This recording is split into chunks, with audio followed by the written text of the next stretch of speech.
ব্যক্তি যদি নিয়মিতভাবে দরুদ শরীফ পাঠ করে, যেমন কোন ব্যক্তি যদি দৈনিক 1000 বার দরুদ শরীফ পাঠ করে, মাত্র 1000 বার, অনেকের কাছে মনে হচ্ছে যে 1000 বার তো অনেকবার, তাই না? কিন্তু কোন ব্যক্তি যদি এই আমলটা করতে পারে, আল্লাহ তাআলা, আমি এই আমলটা করার পরে আমি পরীক্ষিত একটা আমলের কথা বলছি। আমার কোনো একটা সময়ে 2018 সালে একটা বিষয়ে খুব বেশি প্রয়োজন ছিল, এবং এটা এমন একটা সময় প্রয়োজন, ওই সময়ে ওইটা পাওয়ার আর কোনো সম্ভাবনাই নেই। তো একটা আশা ছিল যে আমলটা করতে থাকে, ইনশাল্লাহ দেখি আল্লাহ এর দ্বারা কোনো ফলাফল দেয় কিনা। তো দৈনিক ফজরের নামাজের পরে 1000 বার দরুদ শরীফের আমল করেছিলাম। তো বেশিক্ষণ সময় লাগে নাই। তার ছোট্ট দরুদ যদি আমরা আমল করি, সাল্লাল্লাহু আলাইহি ওয়াসাল্লাম, এটা একটা দরুদ, এটা যদি কোনো ব্যক্তি 1000 বার পড়ে, খুব বেশি 25 থেকে 30 মিনিট সময় লাগে, আর কম লাগতে পারে, আমার 25 মিনিটের মতো লাগতো। তো প্রতিদিন ফজরের নামাজের পরে এই আমলটা শুরু করলাম। তো শুরু করার পরে আল্লাহর উপর ভরসা করে গেলাম। তো যাওয়ার পরে আসলে আল্লাহ তাআলা এত সহজে মানে ওই জিনিসটা আমার নসিবে দান করছেন, এটা আমি কল্পনাও করতে পারিনি। এত সহজে দান করছেন, অথচ ওইটার জন্য প্রতিযোগিতা হয়, অনেক কম্পিটিশন হয়, অনেক কিছু হয়। তো পরে শুধু চিন্তা করলাম যে আল্লাহ তাআলা এত সহজে এটাকে দান করলেন, কি আমল হতে পারে? আমার মনের মধ্যে একটা সাক্ষ্য দিল যে প্রতিদিনে 1000 বার দরুদ শরীফের এই আমলটা হয়তো আল্লাহ তাআলার কাছে পছন্দ হয়েছে, এটা হয়তো আল্লাহ তাআলা কবুল করেছেন, এবং আমি আমলটা এই জন্যই করতাম। এই জন্য যারা এই আমলটাকে অভ্যাসে পরিণত করবে ইনশাআল্লাহ, একটা টার্গেটকে কেন্দ্র করেন। যে দেখেন, আমি একটা আমলের কথা আপনাদেরকে বলি, মৃত্যুর সময় কালিমা নসিব হওয়া অথবা ইমানের হালতে মৃত্যুবরণ করা, এটা বহুত কঠিন একটা বিষয়।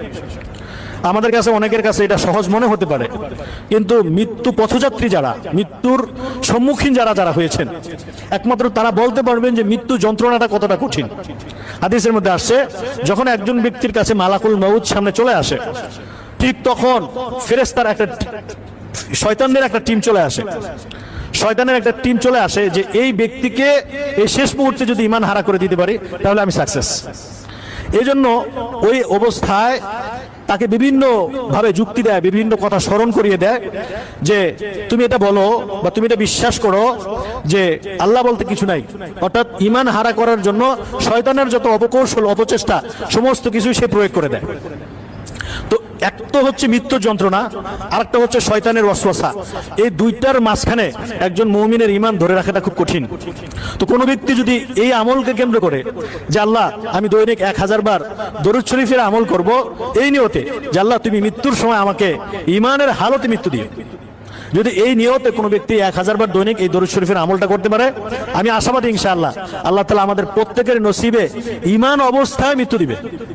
এটা খুব বেশি কঠিন কিছু না। দেখেন, আমরা যারা 5 ওয়াক্ত নামাজ মসজিদ থেকে, বাসা থেকে মসজিদে এসে আদায় করি, যদি আমি সাল্লাল্লাহু আলাইহি ওয়াসাল্লাম এই দরুদটা যদি পড়ি বাসা থেকে মসজিদ পর্যন্ত, মসজিদ থেকে বাসা পর্যন্ত, আমার মনে হয় যে 200 বার পড়া সম্ভব।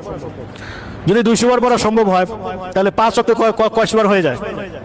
1000 বার হয় কিনা? শুধু এই 5 ওয়াক্তে 1000 বার হয়ে যায়। যারা আমরা অফিস আদালত করি, বাসা থেকে অন্তত অফিস পর্যন্ত যেতে কতক্ষণ সময় লাগে? আধা ঘন্টা, 1 ঘন্টা তো লাগেই। গাড়িতে বসে থাকি, গাড়িতে বসে বসে পাশের ব্যক্তির সাথে কথা না বলে আমি যদি সাল্লাল্লাহু আলাইহি ওয়াসাল্লাম পড়ি, আধা ঘন্টাও লাগবে না, 1000 বার হয়ে যাবে। বাসা থেকে মসজিদে যাই, বাসা থেকে অফিসে যাই, অফিস থেকে বাসায় আসি, এরকম ভাবে অসংখ্য সময় আমরা কিন্তু বিভিন্নভাবে অতিক্রম করি। যারা মসজিদে আসে, অন্তত যদি 10 মিনিট সময় করেও পড়ি, যে আমি 5 ওয়াক্তে মসজিদেই পড়বো, মসজিদে নামাজের পরে 5 মিনিট করে সময় নিলাম, 10 মিনিট করে সময় নিলাম, 10 মিনিটে 200 বার হয়ে যায়। জোহরে 200 বার পড়লেন, ফজরে 200 বার, জোহরে 200 বার, আসরে 200 বার, মাগরিবে 200 বার, এশায় 200 বার, 1000 বার হয়ে যায় ইনশাআল্লাহ, হয় না? এরকম ভাবে অনেকেই বিভিন্ন রকমের রোগে আক্রান্ত।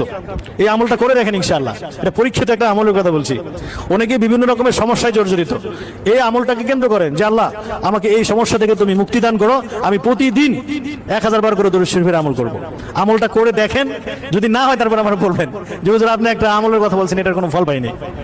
অনেক বুজুর্গানে দিন এই আমলটা করেছেন, দৈনিক 100 বার দরুদ শরীফের আমল করার পরে আল্লাহ তাআলা তাদেরকে বিভিন্ন রকমের জটিল ও কঠিন সমস্যা থেকে আল্লাহ তাআলা পরিত্রাণ দান করেছেন, বিভিন্ন রকমের নিয়ামত হাসিল করিয়েছেন। এজন্য আমরা এই মাসকে কেন্দ্র করে ইনশাআল্লাহ এই আমলটা শুরু করব।